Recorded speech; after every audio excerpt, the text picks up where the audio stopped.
My childhood friend thinks I'm too long-winded and not manly enough. She told me to learn how to be like a campus ruler, the kind of guy who's a bit of a rebel. Little did I know. Campus ruler turned his attention to my mouth. Thinking deeply, he frowned and said, "I heard you can talk so much you could make a mute person speak." Then, he asked me to harass his autistic sister. His sister would give me $1,000 for every sentence she spoke. But the campus ruler was still too naive. An evil cultivator has their own methods. I walked to the back row of the classroom, gently knocked on the desk of his autistic sister, and said, "Won't you explain to everyone about what happened last night, about you licking my feet while I was asleep?" She widened her eyes, and a crack appeared on her icy face. She replied, "I didn't." I confidently turned around, flashed a bright smile to the campus ruler, and said, "Pay up." Chapter 1. Won't you explain to everyone about what happened last night, about you licking my feet while I was asleep? The moment I finished speaking, the entire classroom fell into a dead silence.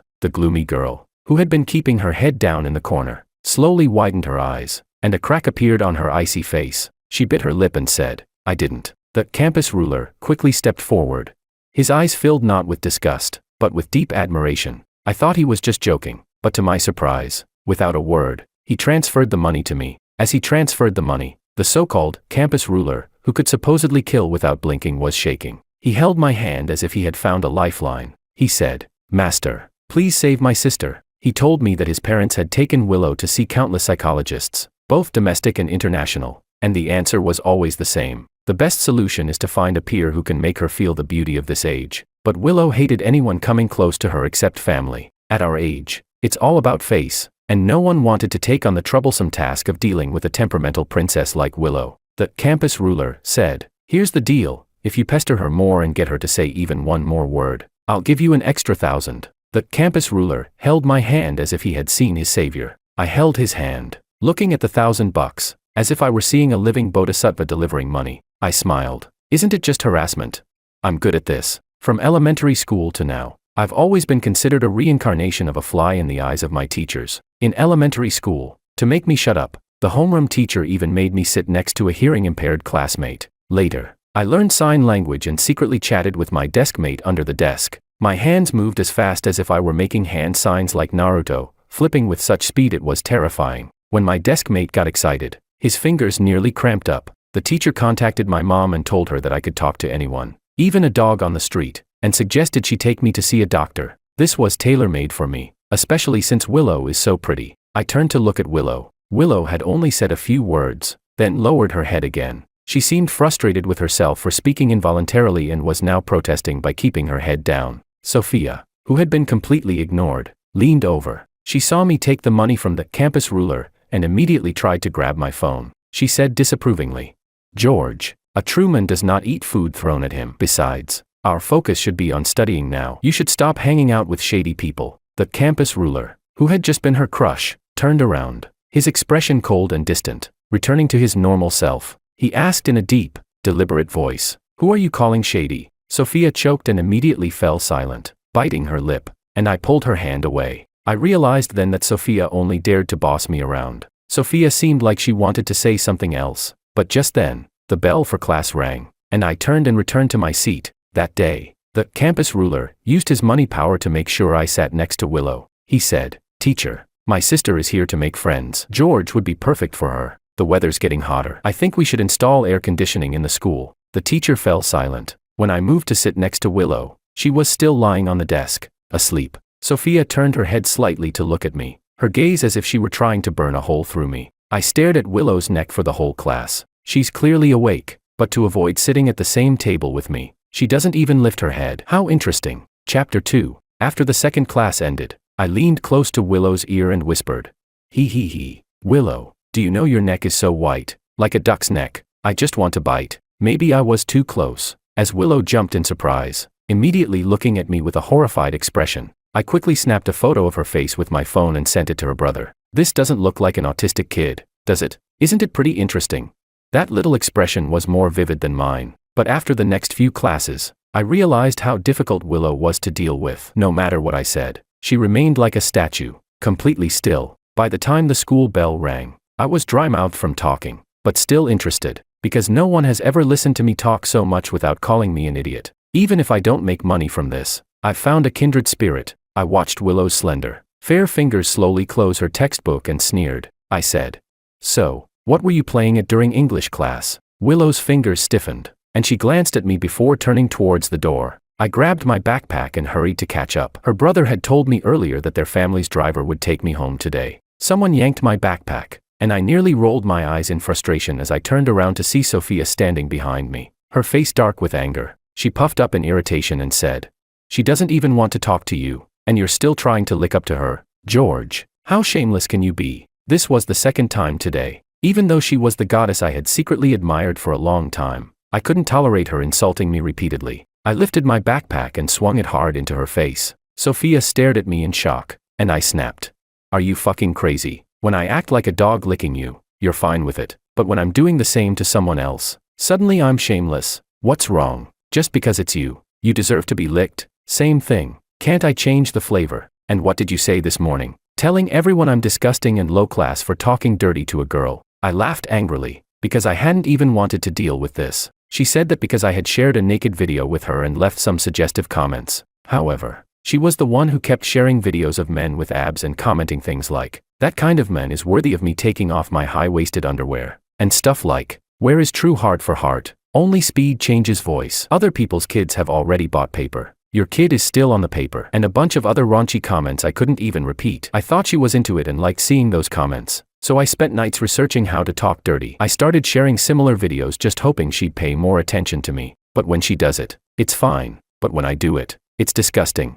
She's so hard to please. If she loves it so much, she can go to hell for all I care. I shoved her away and quickly ran after Willow, who was almost out of sight. I called out, "Willow, why aren't you waiting for me?" Willow, of course, didn't answer. I turned and looked at the nearby convenience store, then commanded, "Stop, don't move." To my surprise, she actually stood still. I walked around her in a circle, then said, "Wait for me. I'm going to buy something, or I'll tell your brother about you stealing a kiss from me." Willow looked at me, and this time, she didn't seem as shocked as this morning, but her peach blossom eyes still looked at me in confusion. When I came out with an ice lolly from the convenience store, I saw Willow standing obediently by the trash can. TSK. I squinted my eyes. I thought I liked the lively type like Sophia. How come someone as gloomy and obedient as Willow, a Yandere, is so cute too? I ate my ice cream while thinking, and finally came to a conclusion. I don't have a specific type, I'm just plainly lustful. Chapter 3. I shoved an ice lolly into Willow's hand, but she didn't take it. It fell to the ground with a slap. She continued walking ahead, and I quickly picked it up and rushed to catch up, shoving it back into her hand. It fell again. I was getting mad. This little brat. I caught up in a few steps, grabbed her clenched hand, and Willow finally stopped pretending to be calm. She took a deep breath and stepped back, her face turning bright red. I grinned and handed the ice lolly to her. She took it. We walked side by side, but Willow still didn't eat the ice lolly, just holding it in her hand. So I leaned closer and whispered to her, "No need to be shy. I won't tell anyone about the fart you quietly let out earlier." Willow broke the ice lolly and shoved it into her mouth, speeding up her steps. See, when people feel embarrassed, they always pretend to be busy, drinking when there's water, sucking on an ice lolly when there's one. I watched Willow slowly lick the ice lolly and suddenly had an idea. "Willow, do you know that crushed ice can cool you down? In the village, when it's hot, they prepare some for cows suffering from heat stroke. So don't go picking up random crushed ice from the ground to eat." Willow stopped eating and put the ice lolly down, her lips now red from the cold. She quietly stared at me. It seemed like I really had no more tricks up my sleeve with her. I felt a little awkward, realizing that this topic might have been a bit gross. I was about to change the subject when Willow spoke the second sentence of the day. She frowned and said, "It's a pig." I froze for a moment, then, overjoyed, responded, "Right, it's a pig. I remembered it wrong. Willow, we really have a lot in common. You watch these kinds of low IQ videos too." I had thought that Willow, the autistic girl, didn't surf the internet, but apparently, she was also a pro at it. I was elated. I had really found a kindred spirit in life. After getting out of the luxury car, I waved goodbye enthusiastically to the campus ruler. But when I turned around, I almost had a heart attack. Sophia was standing at the top of the stairs, her eyes cold as ice. She frowned and said, "Does your mom know? You're getting so close to a girl who's obviously sick in the head." I handed her the extra ice lolly I had bought. Sophia's expression softened a little, and she reached out to take it, but still couldn't stop talking. She said, "Willow's the kind of person with a mental illness. Do you think everyone's as nice as me? I've had to deal with you yelling since we were kids, my brain's almost falling apart." The next second, I forcefully crushed the now melted ice lolly in my hand and slapped it straight into her face. She screamed and staggered back 2 steps, and the motion sensor light on the stairs lit up. Sophia's face turned red, and she glared at me fiercely. She bit her lip and said, "Are you crazy?" I pulled out a tissue to wipe my fingers as I walked past her. I said, "You're talking about someone being sick. I think you're the most messed up one here." Sophia turned around, but by then I had already turned and climbed up the 2nd flight of stairs. The next day, during break, I asked to add Willow on WeChat, and for once, she actually acknowledged me. She said, "No." I picked up my phone to take a picture of her, and she frowned and swatted my hand away. I reached out to grab her phone, and she recoiled in terror as if I was going to assault her, quickly taking 2 steps back. Just as we were bickering, Sophia knocked on my desk. She said, "George, I won't hold last night against you. My mom's making sweet and sour ribs tonight. Let's go home together after school." I stopped tormenting Willow and gave Sophia a sideways glance. Is she crazy? Did she not understand what I said yesterday?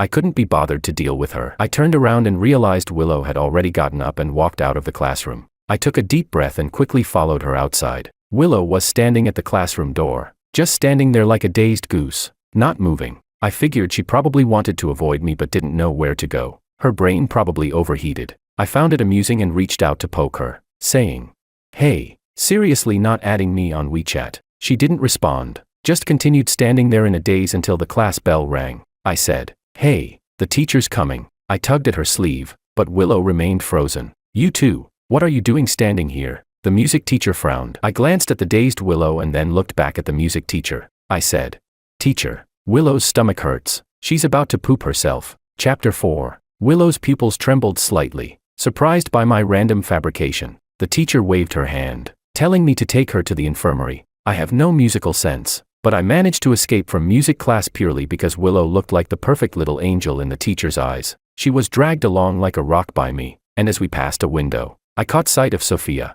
her face dark with anger. I asked, "Willow, have you never skipped class before?" I pried open her tightly clenched hand. Feeling her warm palm against mine, a twinge of itchiness passed through me, and I shamelessly slipped my hand into hers. She didn't pull away. I dragged her through the small alley by the school gates and found our favorite noodle shop. The owner happily served up a bowl of noodles. The owner asked, "Bringing a friend? Isn't it class time?" I smiled brightly and replied, "Yeah, we're skipping class." Willow's breath caught. She raised her hand to cover my mouth, looking so terrified she probably wished she could swallow my words back. I couldn't help but laugh. Who invented Willow? This little thing. So cute. She was totally hitting my sweet spot. I brought over 2 small bowls. I said, "You have half. I have half. And the feelings won't fade." Willow frowned as she stared at the noodles but didn't say anything. I thought she was disgusted by me, but to my surprise, she handed me her phone. I understood what she meant. She was saying she had money, and we could each buy our own bowl. I was speechless. The truth was, I couldn't finish the noodles anyway. I had already eaten 3 gene of buns for breakfast. There was no way I could eat a whole bowl. Taking advantage of the moment, I grabbed her phone and added myself on WeChat. Willow paused but didn't stop me. Willow ate gracefully. Even the most ordinary bowl of noodles seemed refined in her hands. When the meal was over, I wiped my mouth and pulled her to turn around and run. Willow was dazed, stumbling as she tried to keep up, until I finally turned around after running out of the alley. The expression in her eyes was full of disbelief. It seemed like she had never done something so rebellious before. Her heartbeat was quick. I could even hear it when we stood face to face. She bit her lip, pulling me to go back, but I stopped in my tracks, acting indifferent, and said, "We already skipped. No need to go back." How embarrassing. Willow pressed her lips together, staring at me in silence. She wasn't angry. Her eyes were filled with grievance, but there was still a trace of determination to stick to her principles. I smiled mischievously and said, "You can go back, but you'll have to tell the owner. Sorry, we came to pay." "Then I'll go back with you." Willow stood at the alley entrance, hesitating for a full 5 minutes before finally giving in, reluctantly taking my hand and heading back. The owner was wiping down the table, and when he saw us standing there like statues at the door, I nudged her and said, "Say something." Willow's palm was covered in tiny beads of sweat, and her cheeks were flushed red. I thought she was about to give up, but the next second, I heard Willow's cool, distinct voice, stammering as she said, "Sorry, boss, we came to pay." Chapter 5. The owner was stunned. She picked up a cloth and wiped her hands, looking at me with confusion as she asked, "What?" I couldn't hold it in anymore and laughed so hard I nearly couldn't stand up. "I have WeChat with the owner, and every time I just transfer money directly." I also asked Willow to take the day off from the homeroom teacher, but Willow, being a bit naive, believes whatever I say. Willow seemed a bit unhappy. She moved her lips and, without saying anything, turned and started walking back. I chased after her, babbling nonstop. "Oh, I'm sorry. I just wanted you to talk a little more. Willow, your voice is really nice. Can you talk more often?" I said. "Willow, repeat after me. George is really handsome. I like George." Willow's cheeks turned even redder, and she suddenly stopped. She turned her head, looked at me for 2 seconds, and spat out a few words with annoyance. "You're shameless." I couldn't hold back a laugh. I said, "Willow, your voice really is nice." She'd said that, yet I kept laughing. She probably had never met someone with such thick skin before. Willow decided to ignore me, huffing in anger as she continued walking ahead. That night, campus ruler transferred 10,000 yuan to me. He said, "Willow talked at home today. She asked me, 'Why do Dad's shoes smell so bad?' Master, you're the lucky star of our whole family." I collapsed onto the bed, imagining Willow frowning, which was just too cute. I pulled out my phone and sent a message to Willow, but just then, the phone rang. Annoyed, I hung up. Sophia again. After blocking her call and WeChat, she started calling me from her mom's phone. Sophia and I live across the hall from each other, and her mother is really nice to me. She's good friends with my mom. No matter how rebellious I get, I can't bring myself to block an elder. I scratched my head irritably and threw my phone aside. What's wrong with Sophia? Since we were kids, I've always been chasing after her, and she's never called me once. It's always been me annoying her. I opened our chat history. Almost all of it was me sending messages, while she would take forever to reply, often just with a or oh. Just as I was scrolling, I noticed a message from Willow. I expected her to be as cold as when we first met, but since we added each other on WeChat, Willow replies to every message I send. Although it's just 1 or 2 simple words, I felt an unprecedented sense of fulfillment on a spiritual level. She even stole my emojis to reply to me. Later, when I sent her some suggestive and inappropriate emojis, she stopped stealing them. Maybe Willow, the autistic girl, just doesn't like talking, but she's pretty enthusiastic on the internet. "Good morning, Willow." I greeted her with a smile. The aloof goddess didn't say anything, just glanced at me. I found it a bit strange. Was she unusually quiet today?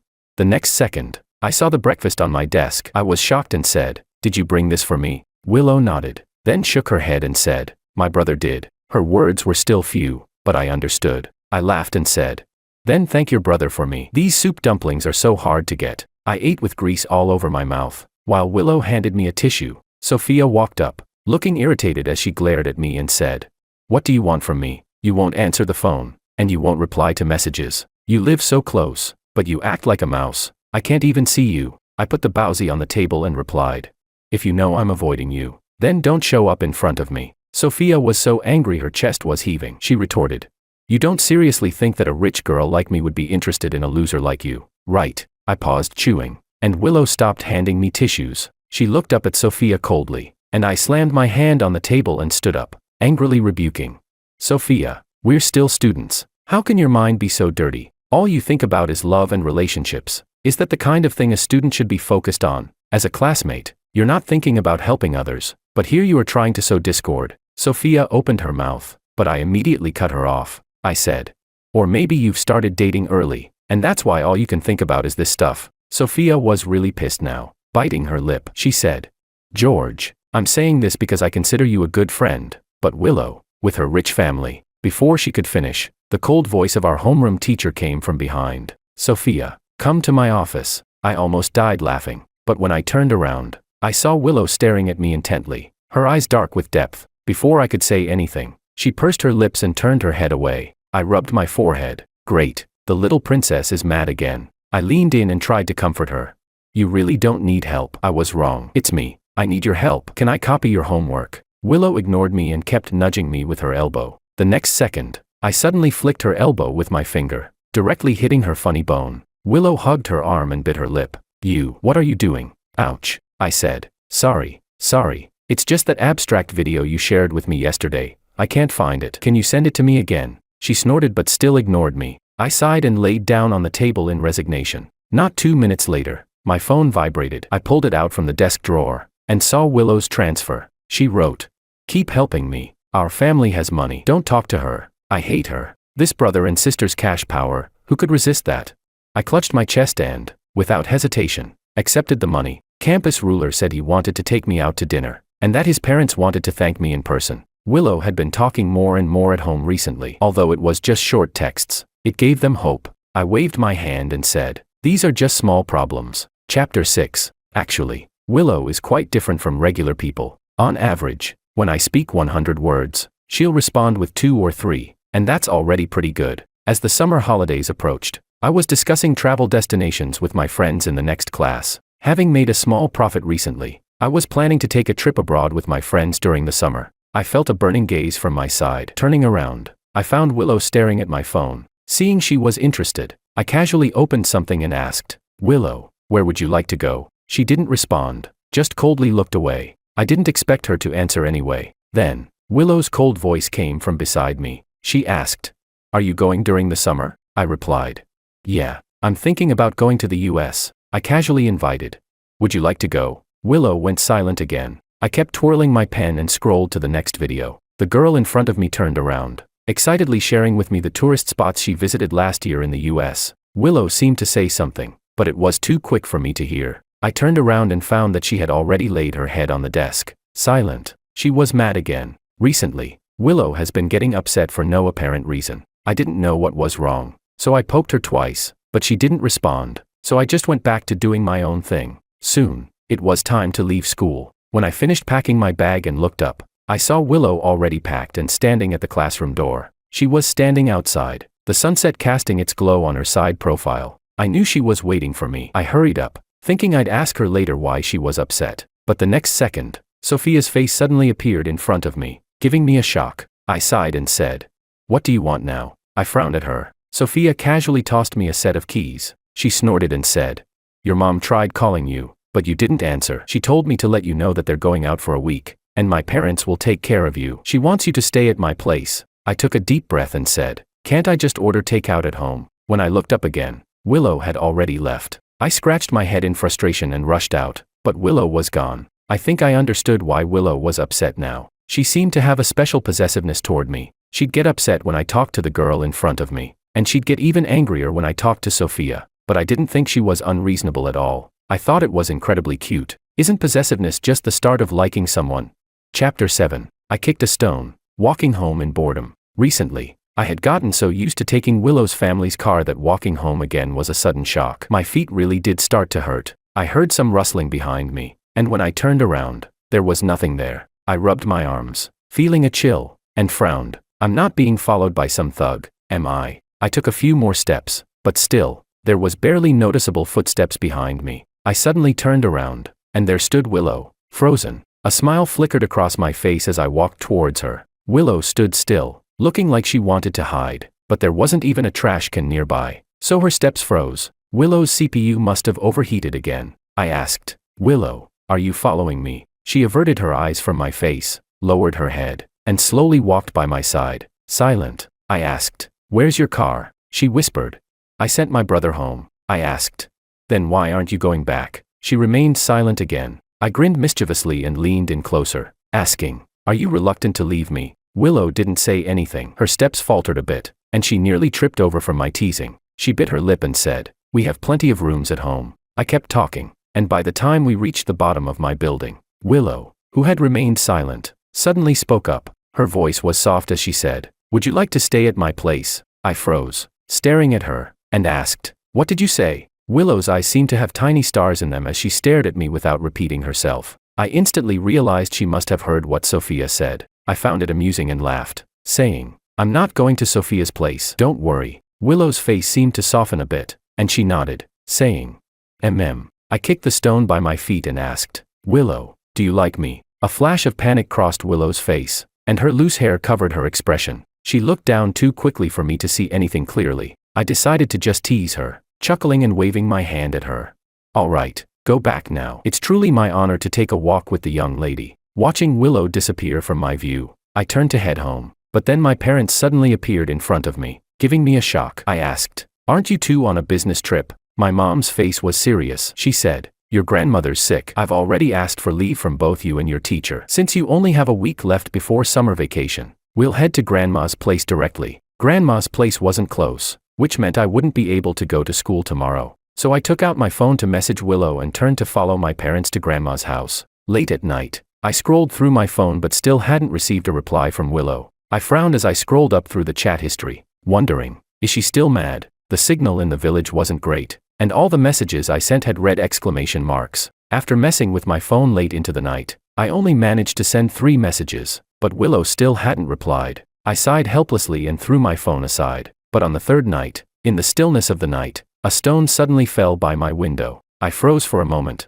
instinctively walked over to the windowsill, and couldn't help but widen my eyes as I saw a cold, clear-eyed girl standing below. The silver moonlight illuminated her, casting a long shadow. I ran downstairs without shoes on. Willow stood by the wild grass in the countryside, her arms covered in mosquito bites. With several swollen bumps, she kept raising her hand to swat them away, her movements stiff like a delicate wind-up doll. I found it amusing and asked, "What are you doing here?" I didn't expect her to answer, but she actually looked me in the eye and said, pitifully, "I couldn't reach you." I froze for a moment and asked, "Didn't I send you a message?" She replied, "I lost my phone." She bit her lip, a flash of frustration passing through her eyes. She said, "On my way home, my phone was stolen." I felt a little sorry for her. It was probably the first time the young lady had walked home and had to deal with a pickpocket. I asked, "How did you find your way here?" She said, "I asked your friend." I was surprised. Someone like Willow actually asking others for directions. The more I thought about it, the funnier it seemed, and I couldn't help but smile. Willow seemed a little annoyed by my laughter. Chapter 8. She pouted and said, "I thought you were mad at me." I froze for a moment and asked, "Mad at what?" She didn't answer my question. It was rare for Willow to say so much, so I couldn't help but tease her.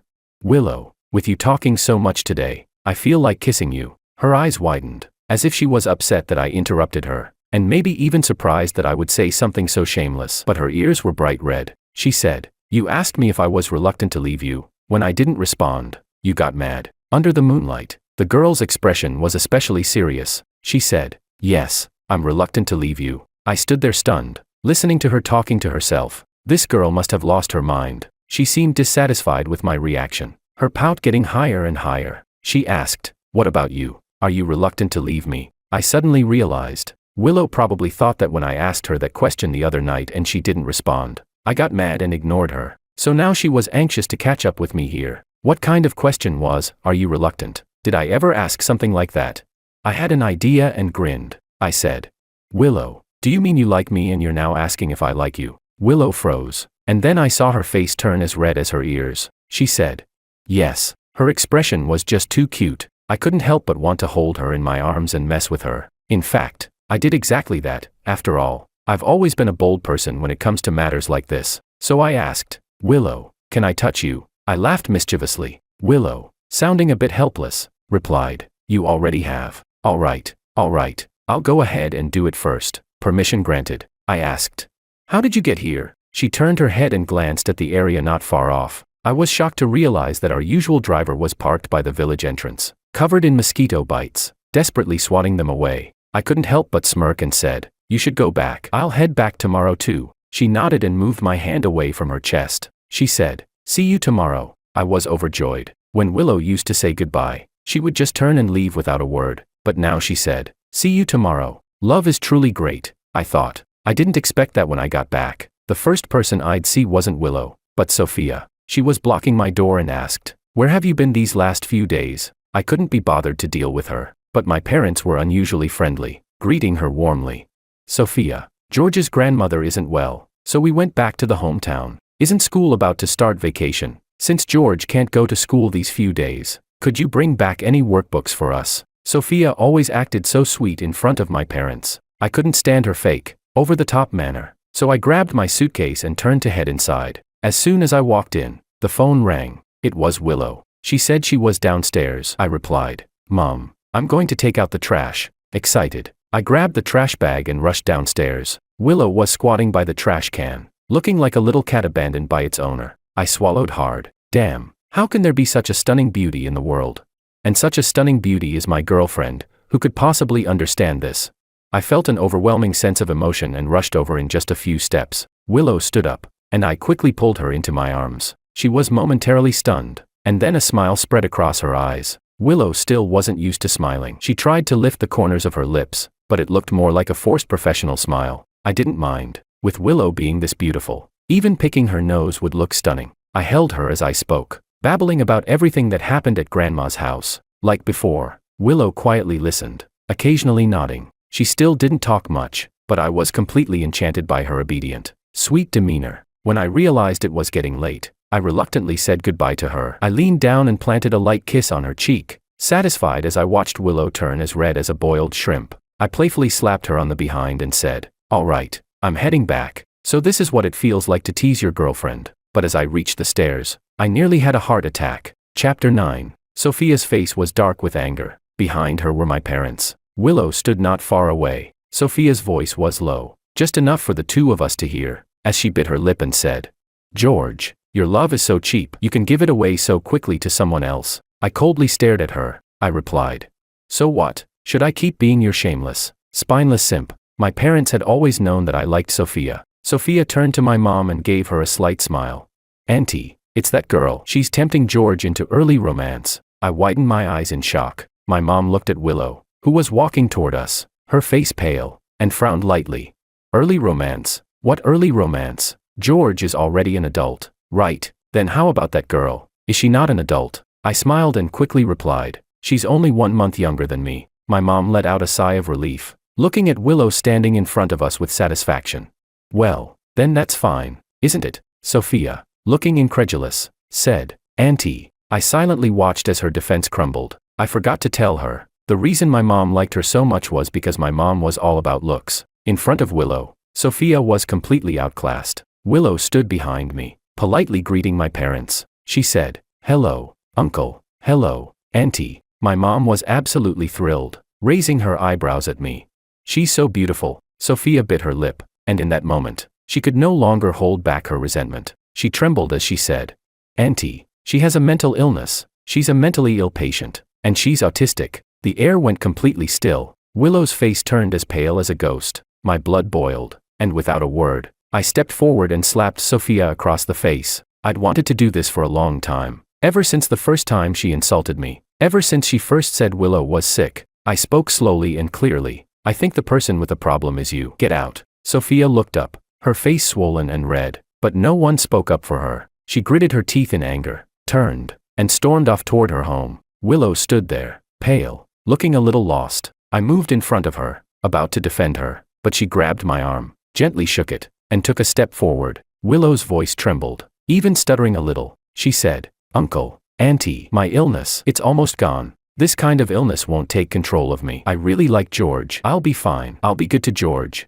I'll be good to him." My eyes welled up with emotion. My parents didn't say anything more. Willow walked away, her face still pale. I pulled her into my arms and took the opportunity to give her another kiss, satisfied as I watched her turn as red as a boiled shrimp. I said, "It's okay. I'll handle things with my parents." I turned and headed back inside. My mom was sitting in the living room, rubbing her temples, saying, "George, it's not that we're against it, but dating a normal person would be much better than dating someone with psychological issues." She tried her best to be gentle about it. I knew my mom wasn't just worried about me, but also concerned about me doing something that might hurt Willow in the future. I nodded and said, "Mom, I like her." When she first met me, she could hardly say a word, and now, look at her. She spoke so much to you today. I believe she'll be fine. I will love her with all my heart and treat her well. My mom nodded, and in the end, she didn't say anything more. Chapter 10. I didn't expect Willow to act so quickly. That evening, she sent me a message, "Can you come to my house for dinner tomorrow? My parents want to meet you."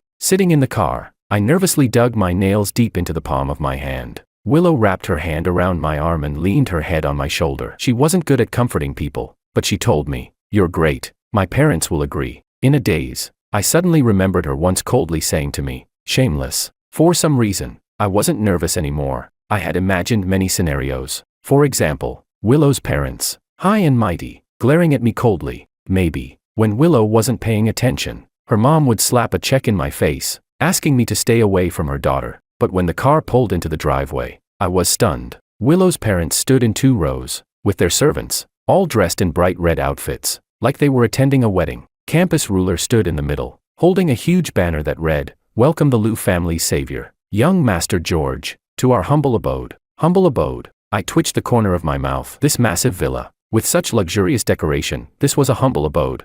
Willow's mother grabbed my hand, tears in her eyes, so emotional she looked like she might kneel down. She said, "George, you must be good to our Willow." You don't know how many psychologists I've found for her. How many companions, both male and female. Those little friends can't even stay with Willow for more than a week, but you." She paused for a moment and continued. "Only someone as strong, determined, and interesting as you could open Willow's heart." I couldn't help but twitch my mouth. "Auntie, what you actually meant to say was, someone as shameless as me could open her heart, right?" But I wasn't upset. After all, this love was something I practically barged into and took. That night, I lay in bed, scrolling through my phone, when I suddenly received a sticker from Willow. Sneaky observation. "Good grief, she's stealing my stickers again," I replied. "What's up?" Before I could even finish typing, Willow sent me a video. As soon as I opened it, I was hit by the beauty filter from the other side. Willow seemed like she had just taken a shower, with wet hair sticking to her cheek, droplets of water sliding down her forehead, flowing along her delicate jawline and collarbone, gathering in a curve on her slightly rising chest, and finally disappearing into the deep neckline of her camisole. Chapter 11. So white. I widened my eyes, barely able to believe that this was my adorable little cat. I asked, "Willow, why aren't you wearing a jacket?" Her snow-white skin had taken on a pink hue, and she seemed extremely embarrassed. She quickly grabbed some clothes from the side and put them on. She replied, "I wanted you to see." Oh dear, this girl just says whatever is on her mind. Seeing my speechless expression, Willow looked a little lost. She said she had searched on her phone last night, "How to make your boyfriend like you more. He's a bit perverted." Okay, he's very perverted. AI told her that if she wanted to keep a man's heart, she had to cater to his likes. But honestly, I hadn't reacted much other than being shocked. I still hadn't spoken since. It seemed like she thought she had done something wrong. I looked into her frustrated eyes, cleared my throat, and said, "It's fine. You did well." As soon as I spoke, saliva slipped out of my mouth. The air was quiet for a moment. My face immediately turned red. No. It was just that I was in such an awkward position that the drool came out. I wasn't actually that hungry. This is so embarrassing. Willow's eyes were sparkling as she sat obediently in front of her phone, but I kept feeling like she was laughing at me. She said, "George, would you go to the US with me?" She bit her lip, looking at me cautiously. I suddenly remembered what she had said that day. I asked her if she wanted to go together, and she said yes. Chapter 12. Before I could say anything, she turned and walked away. I was stunned. "Are we leaving now? Does it have to be this urgent?" Less than a minute later, Willow reappeared on video, breathing heavily, her chest rising and falling as she held something in her hand. She said, "My brother can pay." I was speechless. How should I put it? In this world, aside from beautiful women, perhaps the most alluring thing is the black card in Willow's hand. A beautiful woman with a black card, who could resist? I cleared my throat. This damn woman really is charming. The news that I was going to travel with my girlfriend somehow reached Sophia's mother. The night before we were supposed to leave, I was packing with my back to the door when I suddenly turned around and saw Sophia. She looked a little thinner, with dark circles under her eyes, like she hadn't slept well. She quietly said, "My mom asked you to come for dinner." Seemingly afraid I would refuse, she added, "Your mom is here too." Sophia's mother had always been kind to me. Whenever my parents were on a business trip, I'd stay at Sophia's house and eat. She had also tried, both openly and subtly, to match me up with Sophia, but Sophia thought I was too talkative. It wasn't awkward eating dinner. We were all adults, but afterward, Sophia's mother brought out a huge photo album. My smile froze, and I sat uneasily. She said to my mom, "Look, this is when they used to dance together when they were kids. This one. A dog bit Sophia's butt, and George, that brave boy, pulled the dog's tail while biting it." I was speechless, and Sophia's face looked even worse. My mom sat by, smiling faintly, but no one said anything. Sophia's mother seemed a little embarrassed. She said, "In the blink of an eye, both of them have grown up. George has always been so considerate towards Sophia since they were little. I always thought that she'd definitely marry him, but look at this. In the blink of an eye, they've started having conflicts. Sophia hasn't smiled at home in days. George, you should talk to Sophia more often when you have the time." I took a deep breath and slowly stood up. I said, "Auntie, if there's nothing else, I'll head back." She didn't say anything, just watched me leave in silence. As soon as I stepped out, I was startled by someone standing at the door, nearly jumping out of my skin. The motion sensor light hadn't turned on yet, and there was Willow squatting at my doorstep, looking like a little cat abandoned by its owner. I asked, "What are you doing here?" I nervously glanced behind me, relieved that Sophia hadn't followed. Otherwise, Willow's pretty face would have been squished again. Willow looked up at me with a pitiful expression and said, "You didn't pick up your phone." I awkwardly scratched my head. I had been so focused on eating that I forgot about the phone. Willow's eyes were a bit red, and she stared at me steadily. I said, "So you came all the way here in the middle of the night, Just as the motion sensor light turned off, she suddenly threw herself into my arms. Her voice trembled as she said, "I'm scared." I blinked, confused by what she meant, but Willow held me so tightly that I couldn't break free. I had no choice but to reach up and gently stroke her hair, like petting a little cat. In the dimly lit stairwell, I thought I heard a door open behind me, only for it to quickly shut again. I gently pushed Willow away, sighing as I said, "What are you afraid of? Are you worried I won't go with you tomorrow, or that I'll change my mind after just one meal?" Willow's eyes were wet, and she bit her lip. Not saying anything, I reached up and pinched the sides of her mouth, turning it into a circle, and said, "Talk." She quietly said, "You've liked her for a long time, but you haven't liked me for long." I cupped Willow's face in my hands, gently kneading her cute face like dough. I said, "Beautiful. Do you ever look in the mirror? Please, don't use this breathtakingly beautiful face to act self-conscious. Okay, it's too much of a cheat. I'll start thinking, thinking about things." Willow blinked, and the flesh on her face squished together, looking like a cartoon character. She asked, "What does thinking about things mean?" I cleared my throat, deciding not to corrupt her right now. I'll teach her gradually through experience. I didn't explain, and Willow didn't press further. She nodded obediently and followed me home to pack. She could always ask AI at night. AI knew a lot. When my mom walked in, she saw Willow packing while I sat with my legs crossed, talking nonstop. I said, "You don't really need to bring this, do you? What's the point of that? We need to travel light and only bring what's useful." I added, "The SpongeBob that squirts water, definitely bring that." Willow was getting a bit frustrated, flipping through her things and repacking, taking things out and putting them back like an NPC. My mom said, "Don't bully her." My mom seemed a bit speechless, and Willow flashed a smile at her. "Hello, Auntie." My mom looked at her, hesitating to say something, but then gave up, seeing that Willow seemed to be enjoying herself. After returning from the US, Willow became even more clingy. She would either want to meet up or call me every day, and even if she didn't say anything, she just wanted to watch me. If it were someone else, they'd have probably gone crazy by now. But me, I'm the type who talks nonstop, and in my mom's words, Willow and I are like the perfect match. What pot fits what lid? Chapter 13. Not long after, Sophia moved away. I was talking to Willow on the phone while walking out of the house. My dad asked me to go downstairs and take out the trash, but when I opened the door, I ran into Sophia, who was in the middle of moving things. I froze for a moment. She seemed to have lost quite a bit of weight. Her gaze lingered on my face for a few seconds, and there was a sadness in her eyes that I couldn't quite read. I grabbed the trash and started walking downstairs. Suddenly, I heard Sophia's voice from behind. "George." I turned around. Sophia stood at the top of the stairs, high up just like how I had often looked up to her. But something seemed different this time. She lowered her head slightly, her voice trembling as she said, "I'm sorry. If I had faced my feelings sooner, if I hadn't said those harsh words to you, would you still have continued liking me?" I smiled and shook my head, then turned and walked downstairs. On the phone, Willow's voice dropped a little. She said angrily, "You promised me. You weren't supposed to talk to her." I clicked my tongue. I said, "I haven't said anything, have I?" She took a deep breath and said, "You shook your head. How did she know? Why does she care about that?" I widened my eyes. Has Princess Willow gotten a little too spoiled lately? I suddenly remembered that not long after we started sitting together, she transferred me some money. She told me not to talk to Sophia. At that time, she barely paid attention to me. So why would she make such a request? I asked.